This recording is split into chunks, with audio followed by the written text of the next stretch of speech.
Hello, my name is Fran Spear-Albert, and I am the COO and CFO of the Albany Med Health System, and I am sitting in today for our CEO of the health system, Dr. Dennis McKenna.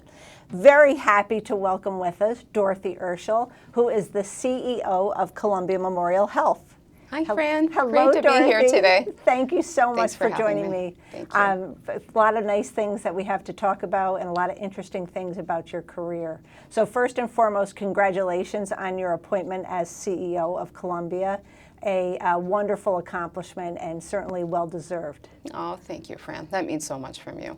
It's a very important job. We've worked really hard in our lives to get somewhere, right? Career is about building yourself throughout your career and developing yourself. And I'm privileged and honored to do what I'm doing today. Well, we're honored to have you. Thank you. So once upon a time, you were an employee who was a direct patient care professional. So could you tell us a little bit about your journey as that direct care professional and how you transitioned into administration? What made you interested in joining the management team? Mm-hmm. What's been great about it? What's been challenging about it? And what advice might you give other direct care professionals who are interested in that type of transition? Great question. So I started as a bedside nurse, a critical care nurse at a place called Roswell Park Cancer Institute in Buffalo, New York. In fact, I'm Canadian and went to school in Canada and crossed the border every day to go to work, which was a very interesting experience in itself. As I was working there, I was able to work with fantastic fellows, residents, and attendings from all over the world because Roswell really brought in a number of people from, again, different places. And I really loved caring for cancer patients. It was just, I was in love with it. I went back to school at that point for my master's as I saw a number of nurse practitioners in the field and said, I really want to advance my career. So I finished my master's degree at Niagara University, and I became a thoracic surgery nurse practitioner, which was such a huge learning curve, as you can imagine. So I worked at Roswell as a thoracic surgery NP. Right across the street from Roswell Park in Western New York it's a huge medical campus, and Buffalo General Hospital was there. It was 16-floor hospital, much like Albany Medical Center, and they were recruiting for heart surgery nurse practitioners and critical care NPs. And I thought, I'm going to jump over, across the street, and I did that, and I absolutely loved it. And from there, I was called upon by the chief of heart surgery, and he said, would you like an administrative position? You would lead the nurse practitioners, you would educate the nurse practitioners, and I had basically a dual position with the University at Buffalo to train. Great opportunity. It was a great opportunity, yeah. And I just loved caring for patients, still do. And up to 2 years ago, I held privileges as a nurse practitioner because I really didn't want to lose that, and who knows, you never know what happens to your job, so you have to go back to something, right? No, but I really loved it. And but through all that time, I would get frustrated once in a while with administration, and I always thought it was an easy job until I became an administrator, of course. And it was really a great learning curve just to be that leader, the nurse practitioner leader. So at that time, I received something. It was a card this big underneath my desk door, and it was a recruitment flyer for St. Peter's in Albany. And it was just it was like sort of perfect timing. And I thought, I really want to go into leadership. So I was hired into a director position down the street. And it was a great learning curve again. And I finished my MBA at UAlbany while I was working full time. I'm also an alum. Oh, I didn't know that. Yes. It's awesome. And I've really enjoyed being in leadership because it allows you to really share your knowledge and also make changes for patients. And the number one reason is to care for patients at the aggregate level. You and I both do that. All the leaders do that. You can make so many changes that can impact them negatively and positively, from capital to just changing how things are done in terms of process management. And I would say to people, to just wrap that up, is if you're really looking for leadership, think about what you really want in which department and really try to gain that experience and look for a mentor in that area. And it could be even, I think about finance, I think about operations, and just watching and shadowing and, really seeing if that's something you really like to do. Because I've known a lot of individuals that have gone from the bedside to leadership, and they've absolutely hated it, and have said to me, I've got to get back to the bedside. So anyway, and here I am today, and I'll say this to you, if my career was over tomorrow in healthcare, I would say I've done everything I wanted to do. What a great thing to be able to say. It's true. And congratulations to you for that as well. Thank you. So you talked a lot about the patient care mission and doing what's best for our patients, but I know you are also very attached to the workforce. I am. What types of things have you done once you transitioned into administration and leadership to help promote both the development and the wellness of the workforce? So in terms of our employees, first of all, I've had the privilege of teaching my entire career. So I started teaching in 1996, and I still teach online now. And I teach, Fabulous. I teach nurse practitioners online for doctoral preparedness. And I love it. And so what I like to do with employees is every time I talk to them about what they might want to do in terms of their professional career. And if they say, I've been a nurse for 40 years, I don't really want to do anything else, I also ask them about their professional development. You're still working in the emergency room. What other types of courses would you like to take? How would you, like to advance yourself in other ways? Or maybe you would like leadership, and what does that look like? The other thing is I really try to support them if there's something going on, and I'm sure you did this as well. During the pandemic, I would connect with people all the time. If I didn't see them, if I was worried about them, if I knew that they were out sick, I would just check on them at home. They always like to know that someone cares. And I think that's really the most important thing we can do as leaders, is make people feel that they're important, that they're cared for, that they mean something, and they're valued to the organization to which they work. And I think the bottom line is, I always learn every day. There's not a day that goes by that, geez, I say to myself, I should have or could have done that differently, and you learn from it. And so therefore, I think they might be thinking the same way, and give them the opportunity to learn. So I hope I answered your question. You absolutely did, and I think it was a very inspirational answer and something all of us can take. So what I'm hearing and seeing is a very kind heart, and that you found a way to combine that kindness and that compassion for others with leadership and with strength and with vision. Yeah. So good for you. Thank you. That's wonderful. Thanks, Fran. So you transitioned as the Chief Executive Officer at an extremely challenging time in healthcare. And there's so many reasons that we've talked about before, coming out of the pandemic, the workforce crises, the financial challenges we're all experiencing. As you've moved into this role, what are your top few priorities for your first 12 months in office? Well, I think the most important thing is to get to know the employees. There are still, now that the masks are off, there are people now that I'm sort of reintroducing myself to. Yes. And then I'm taking trips out to, we have 40 outpatient centers. So I'm taking other trips out to see them again, because I did originally when I was Chief Operating Officer, but now they're looking at me like, I don't know who this person is. Yeah. So it's really nice, masks are off, we can see each other's faces, and sort of, again, reintroducing myself. The second thing is really asking the population, the people that we serve in the hospital setting and outside the hospital setting, is to really be present and show up and really work when you're here.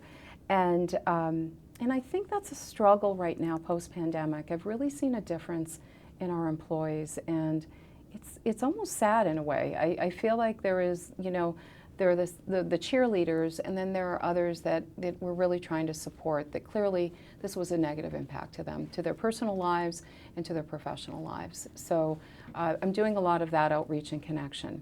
In terms of the hospital proper, really looking to right-size the inpatient. We're certified as a 192-bed hospital. We live, heads in beds, probably around 75 patients a day, give or take. And so really trying to think about how do we shrink the infrastructure but still providing care to the community. So really evaluating that, that's one of the key steps, especially financially. And then on the outpatient side, as we're right-sizing the inpatient side, really looking at how do we resource the outpatient side better? Because that's where we really did lose individuals intra-pandemic and post, and That's for always different been reasons. such a strong portion of your Of our- business model. Correct, correct. So that's where we really need to strengthen. We're doing that right now, and also looking at care centers that we need to consolidate.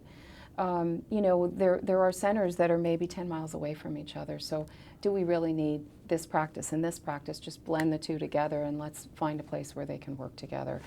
And lastly, I'll just share that we're really focusing on centers of excellence. So we can't be all things to all people anymore. Healthcare has changed dramatically, as you Yes. know. And we're really looking at centers of excellence where we are very systematized and protocolized to look at pain management, orthopedics, urology, GYN, women's health, and primary care. That's a big footprint for us. And as we sort of possibly shrink on the inpatient side, and I'm not shrinking it, patients are choosing, it's a natural attrition by patients that they're choosing not to come to us. We need to decide, so what are the really great things we're good at and make them even better and grow them. So that's where I am. I think there are a lot of other things we could be doing, but as they come up, I'll hopefully develop those. And that's certainly plenty to be focused on in your first year. And I think what has been so impressive to me is how quickly you came out of the gate with your vision. Some of that clearly relates to your experience in healthcare in general, and the fact that you were able to serve as COO at Columbia 100%. prior to rotating into the position. So that groundwork certainly shows as you've moved into the position. So I get the benefit of being able to spend some time on your campus with your leadership team, with your board. And one of the things I really enjoy about our system, besides all of our goals and visions, but is the fact that we each have our individuality, and we each have something unique about our cultures, something different that we bring to the table. Could you describe for everyone how you see and feel the culture at Columbia Memorial? Yeah, so I've really, again, been privileged to work at academic teaching centers, small community hospitals, large community hospitals, and now a rural referring hospital. And it is a really nice, quaint place. The people are good people. They're consumers of the Hudson area and Greene County, Columbia and Greene County areas. And when I talk to them, they are always focused on their community. I love going to the emergency room, and the nurses will tell me, I'm here to care for my community, and they're so proud. Yeah. They're proud, they're dedicated. There's a tremendous amount of longevity in terms of the employee population. And I'll share that I feel proud being there and being able to, again, care for them on the aggregate level and do the right things, hopefully, for them ongoing. But really, and we have a slogan, it's friends caring for family and family caring for friends, and that's exactly Lovely. who they are. It's really who they are. It shows in your boardroom as well. Yes. That pride and that closeness. Oh, absolutely. The board members are passionate about caring for us and really supporting us through anything, and currently, especially during these times that are difficult. Yes. So Columbia Memorial was the first acute campus to join with Albany Med in forming a system. So we started it all. Yes. And you, as you described earlier, have worked in systems previously. Yes. So for many of us, we grew up here. So this is our first venture into this world of systemness. Can you describe what does systemness mean to you? And what does it mean today? And what does it mean in the future? So I again have had the privilege of working in different systems, and I think everyone does it a little differently, Fran. I think conceptually, systematizing something could be all from clinical integration to leadership integration to leading in communities, and we're so far away from each other. Yes. As a system, Glens Falls, Saratoga. We cover a lot of geography. A lot of geography, which is absolutely fantastic. And so very different from other systems that I've been in, because they were really located in sort of urban, cities. And so I really, I love the fact that we can be ambassadors to this system as leaders. And I think that's a very important piece, that it's a mindset and it's an action as well. And I think it's transformational. I really believe that when you become a system, you can transform care and then integrate care and really provide fantastic access to patients in all communities. And I really see that happening with us right now. This is exciting, we're at isn't the it? precipice Yeah. of that happening, especially with Epic, and seeing how Epic can work in other systems. It is just going to be such a game changer for us. It's such a positive attribute to the system. You know, I'll also share that it really is sort of, to me, a brotherhood. And it sounds crazy, but you ultimately, once you really start developing yourself and people start coming together, you become one big happy family. And I Yes. see that happening. We're really challenging each other to do that as leaders, and we are also challenging our folks at the point of care and point of service to do that. I agree with you. There's many moments where you forget there's Yeah. multiple legal entities sitting at the table, where you get lost in the work in a Yes. good way. Yes. You get lost in the goals in a good way. Yeah. And that alone is progress. Yeah, and for me, one last thing I'll share is when something happens to Albany Med, it happens to me. And I'm sure that when something happens to CMH, it happens to you. Absolutely. So it's that ownership, back to ownership, and if everyone perceives this system as that, we will go very far. I agree, and very excited for our future together. Yeah, So thank going to end with a little bit of fun Okay. before we do I'm a ready. couple announcements. Okay. So the fun is, I'm borrowing this from our local paper. They usually ask for 10 things. I'm Yes. going to ask for 5. Can you tell us 5 things, fun facts about Dorothy that we don't know? Okay, I have 2 grandchildren. I have a granddaughter who's 5.5, and I have a grandson who's 14 months old, and they're both the How best lucky little are you? gorgeous creatures on the planet. I am very blessed, and they're happy, and it's so amazing to be part of that and see their growth, because you know, it's just like everything else sort of slips away, and you just focus on Absolutely. these 2 little creatures. So it's wonderful. I love to walk, and I always say to myself, I have to walk more than 10,000 steps a day. So I do that. I am I'm an Italian, and I'm first generation Italian. My parents were born in Italy. Oh, wow. Which And, city? So my mother is from a place called Santa Croce di Magliano, and my dad, Siana Bruno. And it's the south and the central, and so she's Abruzzese, and he is a Calabrese.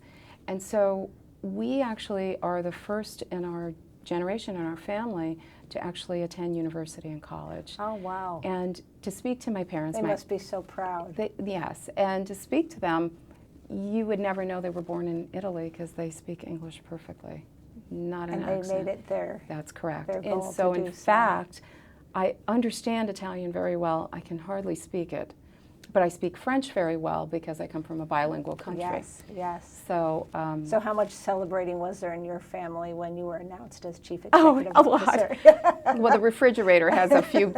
It's really silly. So, and in fact, our board members will send over pictures that they cut out of the Columbia News or whatever, and they say, "This is for your mom." It's really sweet. So I say, "Thank you. It's already full. We need nothing else on that fridge." So it's very, very sweet. I love to cook Italian food. I was just going to ask you that. You must be It a is- great cook, would be my guess. love Italian food. I'm not really good at other things, but I just love it. What's and your I love signature dish? I love making lasagna, Ooh. but just a general pasta, any type of pasta, to be honest with you. And I love to cook fish as well. So I'm not a great baker, but I have my grandmother's and my mother's recipes, so I try to cook the Italian cookies. And let's see, gosh. I'm going to look for those Italian cookies. I know, but I have to think about that. We'll get Holiday you time, some. I'll be- Matt, you can have some too. All right, here's a tulip. Would you tell me about your tulip? It's a sweet story. I love tulips, and actually it's been my favorite flower. So wherever I go, I love to go to tulip festivals and whatnot. And in fact, one of the things I do is I love to travel, and I haven't traveled in a couple years due to the pandemic. Yes. But before, I traveled Europe, the United States, and Canada, the entirety of Canada. So I've done a lot of Fabulous. traveling. But everywhere I go, I look for the tulip festivals. And a lovely young woman was here today. It was Take Your Child to Work today. And she came in, and she was holding this tulip, and we had a wonderful conversation. At the end, she said, "You can have this tulip," and I'm going to save this. This is lovely. So It's been great.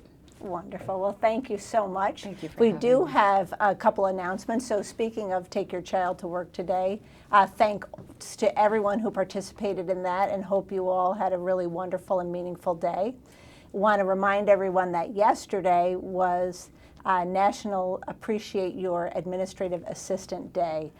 So thank you so much to all of our administrative assistants who make everything work.